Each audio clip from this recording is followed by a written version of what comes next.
গল্পে গল্পে জাগো স্কুলের শিক্ষার্থীদের উচ্চশিক্ষার জন্য পরামর্শ দেয় যুক্তরাষ্ট্রের কর্মকর্তারা। গুলশানের এডওয়ার্ড এম কেনেডি সেন্টারে আয়োজিত অনুষ্ঠানে অংশ নেয় জাগো স্কুলের ৮০ জন শিক্ষার্থী। ক্ষুদে শিক্ষার্থীদের বিভিন্ন প্রশ্নের জবাব দেন যুক্তরাষ্ট্র দূতাবাসের public affairs councillor Stephen Ibelli. এ সময় শিক্ষার্থীদের সঙ্গে গল্পের ছলে বাংলাদেশ যুক্তরাষ্ট্রের দ্বিপাক্ষিক সম্পর্ক নিয়েও আলোচনা করেন স্টিফেন। যুক্তরাষ্ট্রে পড়াশোনা করতে যেতে চাইলে সম্পূর্ণ বিনামূল্যে খোঁজখবর নেওয়া যায় বলেও জানান তিনি। দূতাবাসের public affairs councillor Stephen Evaly বলেন, নতুন বাংলাদেশ গড়তে তরুণরা উচ্চশিক্ষা গ্রহণ শেষে ফিরে এসে দেশের কাজে লাগবে। জাগো ফাউন্ডেশন একটি অলাভজনক প্রতিষ্ঠান। দেশের প্রান্তিক ও সুবিধাবঞ্চিত শিশুদের জন্য মানসম্মত শিক্ষা নিশ্চিত করা ফাউন্ডেশনটির কাজ। জাগো স্কুল জাগো ফাউন্ডেশনের অন্যতম প্রধান প্রকল্প।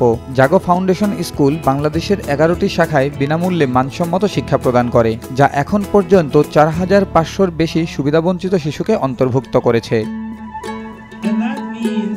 জাগো ফাউন্ডেশনটি দেশের বিভিন্ন স্থানে একাধিক স্কুল পরিচালনা করে, যেখানে উদ্ভাবনী শিক্ষা পদ্ধতি ও প্রযুক্তির ব্যবহার করে শিক্ষা প্রদান করা হয়। আনুষ্ঠানিক শিক্ষার পাশাপাশি স্বাস্থ্যসেবা, বৃত্তিমূলক প্রশিক্ষণ ও জীবন দক্ষতা প্রদান করে জাগো স্কুল, যাতে তারা একটি উন্নত ভবিষ্যৎ গড়তে সক্ষম হয়। জাগো ফাউন্ডেশনের প্রধান লক্ষ্য শিক্ষার মাধ্যমে দারিদ্রতার বৃত্ত ভাঙা এবং সুবিধাবঞ্চিতদের জন্য সুযোগ তৈরি করা।